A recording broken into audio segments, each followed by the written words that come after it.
What's up, Bills Mafia? Welcome to Bills HQ, where we talk all things Buffalo Bills football and NFL. I'm your host, Julian Mott. And ladies and gentlemen, it's game day. It is game day. It's the home opener. Titans versus Bills. Allen versus Tannehill. Derrick Henry versus that Bills defense. I am hyped. It's go time. It's gonna be a short preview. I was suggested by someone, maybe just do like a 5 to 7 minute like preview video instead of a real long one. So we'll see how that goes. But yeah, so I just want to go over a few things that maybe may lead us to victory. Obviously, number one, stopping that man, Derrick Henry. We have not been that bad against Derrick Henry. We really haven't. And I know you can't take away any runs or anything like that, but take away that huge run last year, and the last few years, Derrick Henry's done nothing against us. Nothing. Now, last year he ran for 143 yards, 3 touchdowns. Yeah, and I mean he was a menace. He was a menace last year. But I mean, let's remember, they don't win that game last year without AJ Brown. They just don't. So number one, stopping Derrick Henry, which I don't think we're going to have a big issue doing, because I just think we're better up front. I think we're going to dominate the line of scrimmage, and I think that's going to allow us to be able to control the game. If we dominate the line of scrimmage, we're going to control the game against the Titans. They're not good enough outside, and they're not good enough. You know what? They're not good enough outside on either side of the ball, especially with the injuries that they're having. Hold on, guys. I'm hyped. I'm ready to go. But yeah, stopping Derrick Henry, we need our front to step up. I mean, it's gonna be a tough task. I'm not saying it's gonna be easy, especially with Ed Oliver being out and Tim Settle is doubtful. And we have to remember, guys, nobody in the Sean McDermott era who has been tagged with a doubtful tag or designation for the game has ever played. No one. So I am not expecting to have Tim Settle, which is unfortunate, but that's why Bean builds the depth. We still have Jordan Phillips inside, who, granted is a better pass rusher than run stopper, but you're still talking about a 330-pound defensive lineman, going against their right guard who's about 280 something pounds. Obviously DaQuan Jones is gonna be the main guy, I think. The main guy, because you want somebody who's gonna be able to plug those holes. We need somebody taking on those double teams to leave Tremaine and Matt Milano free so they can just make plays like they did last week. And I think we're going to be able to do that. Stopping Derrick Henry. Getting up early. I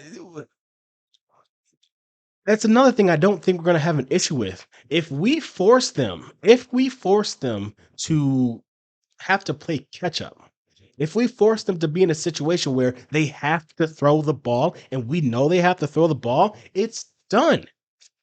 Their line is not a good enough pass blocking line. Our D line is too dominant. And they just don't have the horses outside. There's no AJ Brown coming to save them. There's no Julio Jones. I think if we get up early, it's a wrap. It's done. They cannot keep up. I'm positive of it. Positive. We got to get up early. We got to put our foot on their neck, and we got to keep going. Got to keep going. Got to keep going. Now, we also know they got a pretty dominant defensive lineman, maybe a top 5 D tackle in the game right now in Jeffrey Simmons. That man's a beast.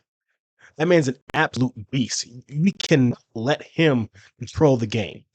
We cannot let him go wild. We need to have a plan. We need to be disciplined, and we need to execute that plan. We need to know where he is at all times, and we need to know what we need to do to neutralize him. Ball out quick like we did last week. I'm not worried. I'm not worried. So between Ryan Bates, who's the guy, of course, that we probably would have the most pause about going against the Jeffrey Simmons, Mitch Morse, who also has let's be honest, has struggled sometimes against those type of guys. But the guy that I'm glad is on our side now, Roger Saffold. It's interesting because it just seems to me that Roger Saffold seems to understand the offense really, really well. Maybe a lot better than maybe even like a Ryan Bates. And the only reason I say that, the only reason I say that is because that this guy Roger Saffold has been with Aaron Cromer for so long. And a lot of these run concepts, it looks like, you know, they're coming a lot from Aaron Cromer.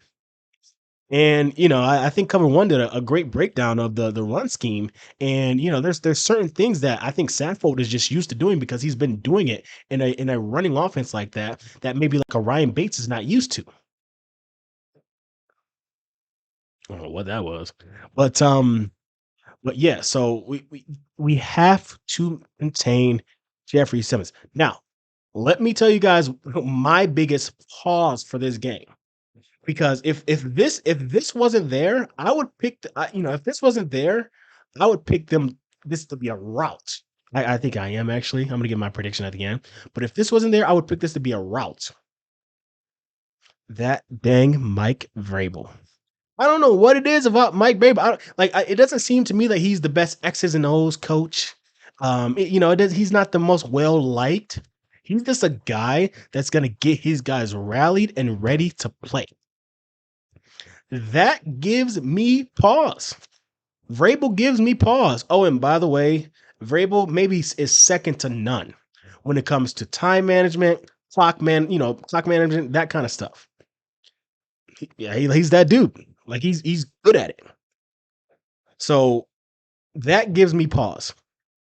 But I mean, come on, guys. Come on. And it's just paper and it's the NFL, and you gotta go out and you gotta do it. We should destroy this team. They are not as good as us. They're not as talented as us. They've not been together as long.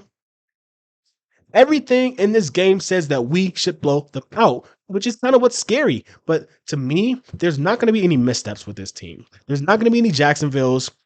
They know they've lost to this team the last 2 years, getting blown out one of the years.